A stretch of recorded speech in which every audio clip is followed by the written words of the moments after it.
Learn the simple economic formula that works for everybody, and I can give it to you in just a couple of sentences. A simple economic formula. Kids can understand it.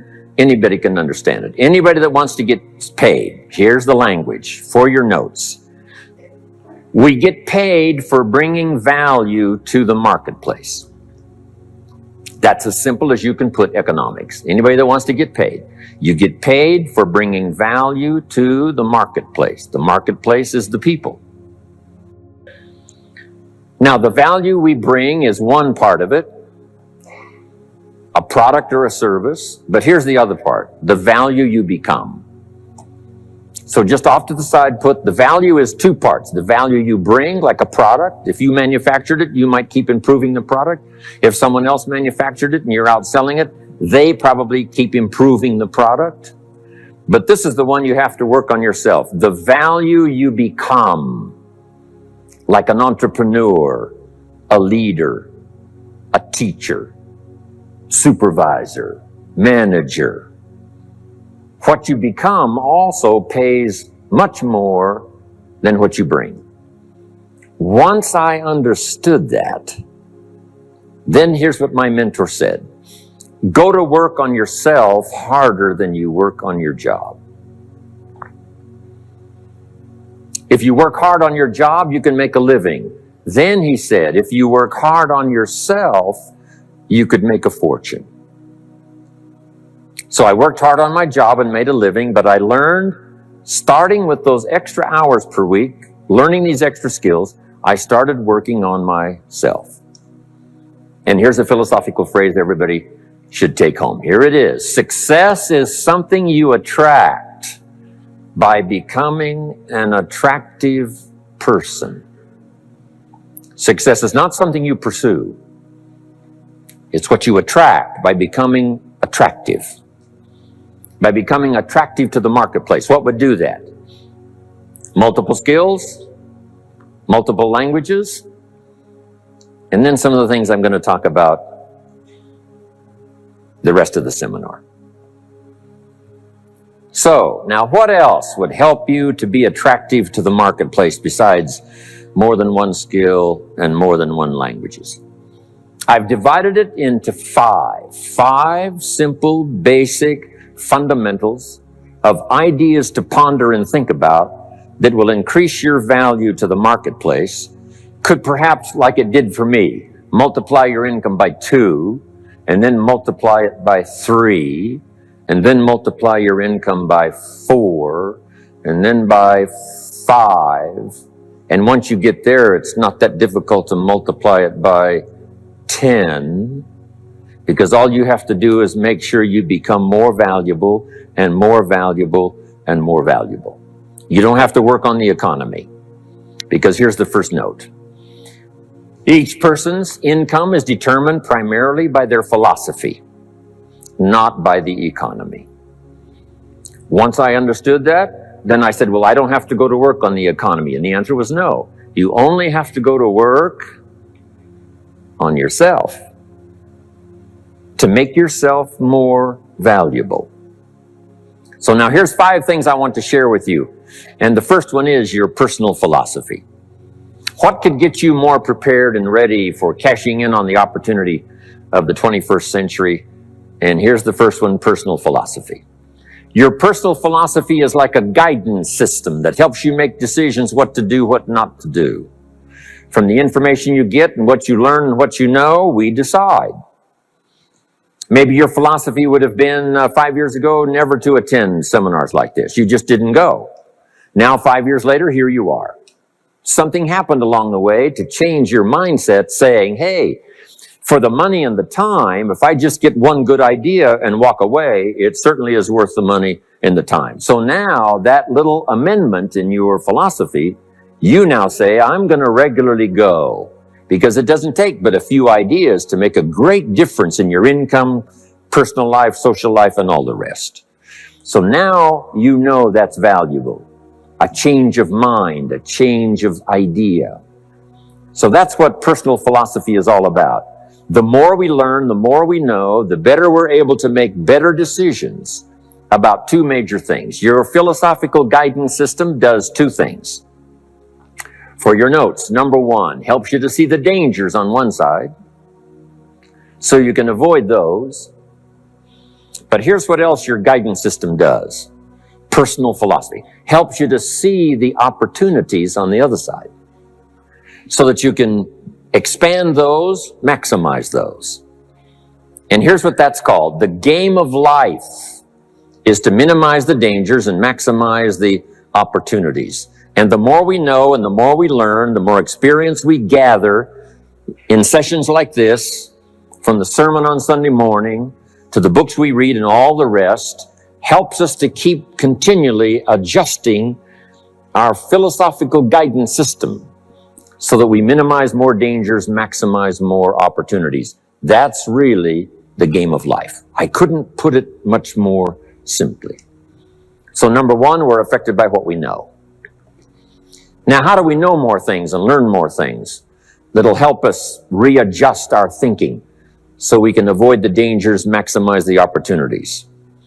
Here's number one, learn from personal experience. One way to learn to do something right is what? First do it wrong, right? Mess up, and then you say, wow, that was costly. I'm never going to do that again. So one way to learn to do it right, first do it wrong.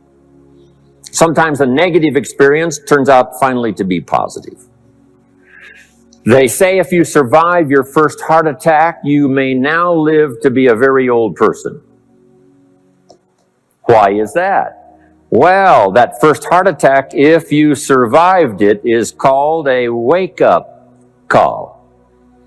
And maybe the doctor said, one more of these and you're history. And you said, wow. And you make it for the health food store. And you start reading every book you can find on good nutrition, how to avoid another one of these heart attacks. And you start jogging and start walking and doing all of the stuff. And this total change of lifestyle could now save your life and cause you to live to be a very old person. Here's what my mentor said, that's some of the best advice I ever got. He said, Mr. Rohn, if you will change, everything will change for you. If you'll start making personal changes, your income will change, your health will change, your future will change, everything will change, if you're willing to start making the changes.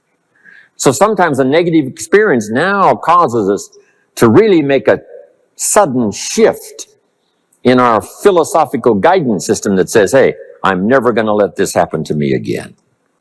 Fantastic.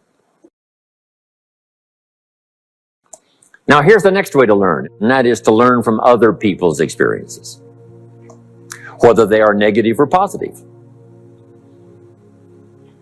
It's too bad failures don't give seminars like this. Wouldn't that be good information? Now, we don't want to pay them, so they don't lecture, but their information would be valuable. If you know a guy that's messed up his life for 40 years, you have to say, John, would you spend a day with me? And I will bring my notebook and take good notes. A good-looking guy like you, beautiful family, every reason to do well, threw it all away. Teach me how for the last 40 years you messed it all up. And he tells you, and you take good notes. Learning from the negative side of someone's experience. If somebody tells me these eggs are rotten, I'm not going to make an omelet and try it, right? I'm just going to take their advice and their know-how. So, learn number one from your own experiences, learn number two from other people's experiences. And my mentor taught me to always keep a journal. Here's what he said, don't trust your memory. If you want to live a dynamic life, multiplying your income, multiplying your future, be a good student. If a good idea comes your way, write it down, then ponder it, then perhaps go do it. Okay. Now, your philosophy comes from what you learn, comes from what you know, comes from other people's experiences. 3 ways now to learn from other people. Here's number one, learn from what you see. One of the great watchwords of these early years of the 21st century, pay attention. If you just watch, you can pick up clues. Success leaves clues. And if you'll be a better observer of the winners and the losers, those that are doing well and those that are falling behind, and just take mental notes and good notes and say, I'm going to adjust what I'm doing based on what I see. Here's number 2. We learn so much from other people based on what we hear. Here's good advice on that. Be a selective listener. Listen to voices of value that have experience, ideas, reputation, something valuable to share. Now here's number 3. Read all the books. Now there's millions of books, so you can't read all the books. But make this note. Read all the books you need to read to make you as wealthy as you want to be, as healthy as you want to be, as prosperous, as productive, as unique a human being as you want to be. Read all of those books. Don't leave those books go unread. My mentor got me started on my library when I was 25. I got one of the best. If you saw my library, you would be impressed. I haven't read everything in it, but I feel smarter just walking in it, right? My library. I was smart enough to buy it all. Now I got to be smart enough to read it all. Now jot this down. When you do read, you have to sort through what you read and decide which is valuable to try. That's part of the process of learning. Gathering information and sorting through it. One, the information that would apply to you, and what you think would be valuable based on your current philosophical opinion. So read all the books. Our lives are greatly affected by what we learn and what we know. Now here's number 2 of these very basic 5 things I want to share with you. First, your personal philosophy. Here's number 2, your attitude. First, we're affected by what we know. When I talk to the kids in high school classes, college classes, that's the first thing I tell them. Get the information while you're here. Right? Nothing worse than being stupid when you get out of school. So get the information. Being broke is bad, but being stupid is what's really bad. So learn all you can. We're affected by what we know. So get the information. Don't be lazy in learning. Don't be lazy in going through the books, building your library, coming to classes like this consistently. Some of them will be so dramatic, your life will never be the same. Maybe this is one of those today. Next, we're affected by how we feel. Attitude. This is the emotional part. We need the intellectual part to set sail. So as the winds blow, we can still get where we want to go. Redefine. Keep strengthening our psychological and philosophical guidance system. But now we're also affected by the emotions. That's the power. And jot these notes down as I hurry along now. 4 things to consider on attitude and how you feel. Here's number 1. It's how you feel about the past. It's important to make the past useful. Past experience, even past losses, past failures, as well as successes. To review it and go back over it, see where you went wrong, correct that, invest that now in the future. Don't live in the past, and don't carry the past around like a burden, but simply use your past as one of your mentors to help refine mistakes, make some changes that you can invest now in the future. Here's the second attitude. It's how you feel about the future. We look back for experience, but number 2, we look forward for inspiration. Now, where does the inspiration come from? Looking forward. Here it is, learning to set goals. Number 1, decide what you want. Takes more than 5 minutes. Take some time and decide what you want. Where do you want to go? What do you want to do the next 10 years, 20 years? What would you like to become? How many skills would you like to learn? What are the books you want to read? How about the people you want to meet? The cities you want to visit?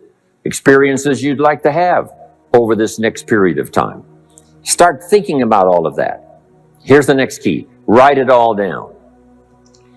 Building a life is like building a house. What if you were laying bricks and somebody came by and said, "What are you building here?" And you said, "I have no idea." See, they would take you away to a safe place.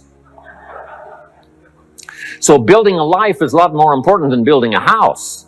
And yet people treat it so carelessly and so casually about planning and making plans for what they want their life to work out to be. So I'm asking you not to be casual anymore. Start designing the future for yourself, for your family, for your business, for your future. Okay, decide what you want. Okay, so from the past we get experience, from the future we get excitement, inspiration by setting goals. Now here's the next advice. Put everything on your list of goals. Little things, insignificant to someone else, but important to you. A goal list is important. You don't have to publish it in the local newspaper. So set goals. Set the goals that'll turn you on, goals that'll get you excited. Put everything on your list. Now, here's the next attitude. It's very important how you feel about everybody. If you want to be a leader extraordinaire, here's what you learn. Each of us need all of us. One person doesn't make an economy. One person doesn't make a symphony orchestra. It takes all of us for each of us to be successful. Each of us need all of us, and all of us need each of us. Each gift is important as we bring it to the table, as we bring it to the country, as we bring it to the community. Learn to appreciate that. Each of us need all of us. Now here's the last one on attitude. It's how you feel about yourself. Nothing more powerful than self-confidence to start multiplying your income by 2, by 3, by 5, by 10. And where does that come from? Make the note. It comes from self-esteem. Doing the things you know you should do, and at the end of the day, your self-esteem is soaring and high. You've met the people you said you'd meet. You made the calls you said you would make. You did the things that you required of yourself to do. And at the end of the day, you feel great about yourself. That is one of the greatest motivating factors for the future. Self-esteem, feeling good about yourself. Now let me give you the miracle piece of this formula.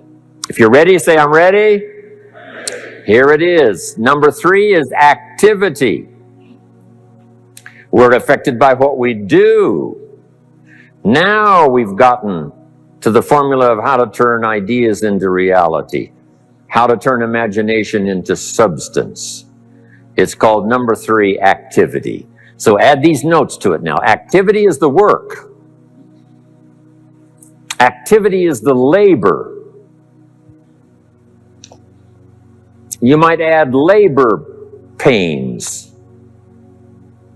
I'm short on personal experience here, but the mothers in the room would tell us that we know what that's all about. Labor pains. Why would an upcoming potential mother be willing to put herself through maybe a rather painful experience? She said, that's an easy answer. And it's for your notes. It produces new life. Why wouldn't she put herself to the labor? Now comes the miracle of new life. And whether it's new career life or new business life or new friendship life or new married life or new life of any kind, it has to come from the work. It comes from the labor. In fact, labor was so important. Here was the original formula for labor. If you have forgotten it, remind yourself. For your notes, 6 days of labor and what? 1 day of rest. Now, it's important not to get those numbers mixed up. Why is that? Here's why.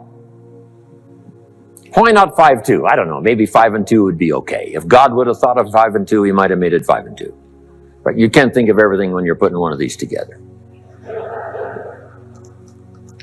But maybe one of the reasons for 6-1, jot this down now. If you rest too long, the weeds take the garden.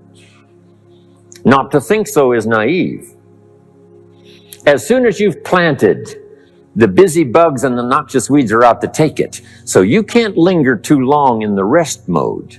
You've got to go back to work. 6 days of work, then rest and spirituality and friendship and change of pace. And then go back over the last 6 days. What did I do? What did I miss? Who did I miss? What happened? So that I can invest those corrections in the next 6 days of higher productivity. Have you got that now? 6 days of work, 1 day of rest. Don't get the numbers mixed up. activity. Now, activity finishes the miracle. Good question for your notes. How did this convention center get here? Let me give you the steps. Number one, somebody saw it while the property was vacant. You say, well, how could you see a convention center if it isn't here? It's the only way it will be here. And somebody has to see it so clearly they can draw a picture of it, saying, this is the convention center. You say, no, it isn't there. They say, yes, this is the convention center. The artist's rendering shows you a picture of what isn't there. That's the beginning of imagination. So to turn nothing into something, here's what you do. Imagine the possibilities. That's why we recommend testimonials for someone to say, hey, I started with pennies and I made a fortune. And when they finish, sometimes they say something like this. If I can do it, what? You can do it. And we start imagining the possibilities. Here's number two. Have faith to believe that some of them are possible for you. And both imagination and faith are powerful forces, but we still don't have a hotel. We still don't have a house. Even though those are powerful forces, it is the beginning. Now, imagination and faith must be deposited in activity or it is wasted. But the finishing touch of the miracle process is now, go to work. Go to work and build a better career. Go to work and build good health. You can't have good health without the work. When did we start hearing that phrase? No pain, what? No gain. You got to do the work. You can read all the books until you're wise. You can have faith and believe until it is extraordinary. But now you must go to work. And if you'll learn to appreciate the work that produces the miracle of good health, the miracle of a career, the miracle of a relationship, the miracle of a fortune, only humans now can do this. The birds of the field can't do it. No other life form can imagine and create something from nothing. Have faith and then build it and make it real. Only humans. It's an extraordinary gift. Depends on how often you use it. So number one of the ideas I wanted to share with you to make this an extraordinary opening year century for you is philosophy. We're affected by what we know. Second is attitude. We're affected by how we feel. Third is activity. We're affected by what we do. Now here's the final two pieces. Number four, learn to measure progress. Once you've set up a project now, you want to turn nothing into something. Now you must measure your progress. How are you doing? Here's how we teach it to our children. Life expects us to make measurable progress in reasonable time. Measurable progress in reasonable time. That is the game of life. So part of it is not just to set up the proposed project, but as we start working on it, we start measuring how we're doing. Now, first, what is reasonable time? You can't ask someone every 5 minutes, how are you doing now? See, that's too soon. Guy says, I haven't left the building yet. Give me a break. Now, we can't wait 5 years. That's too long. So there's reasonable time. So make this note now. What is reasonable time? One, at the end of the day.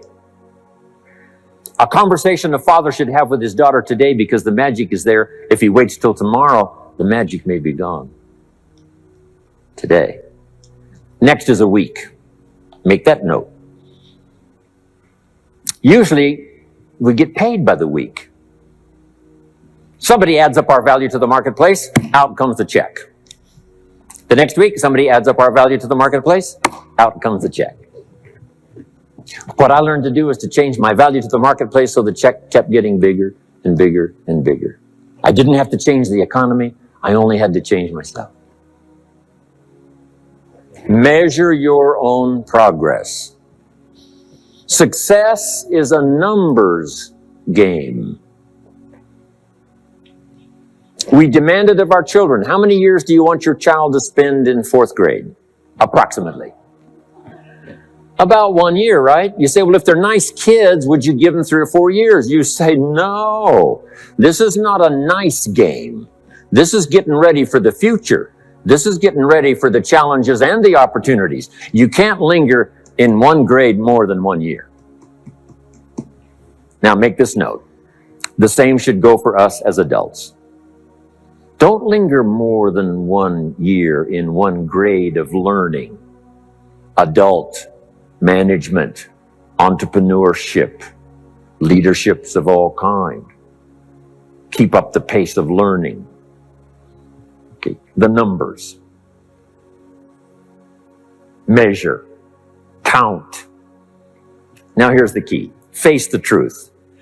If you're only making this much progress, there's no use trying to kid the world, no use trying to kid anybody else, and especially don't kid yourself.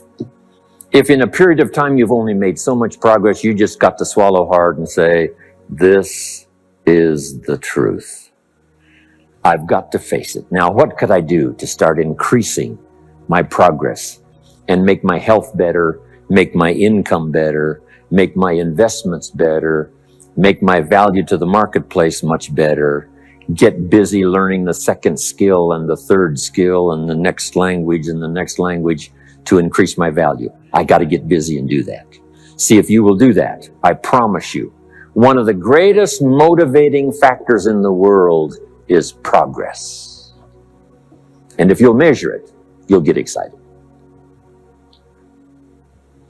Now, here's number 5 of the 5 major things I wanted to share with you to make these opening years of the 21st century really pay off for you.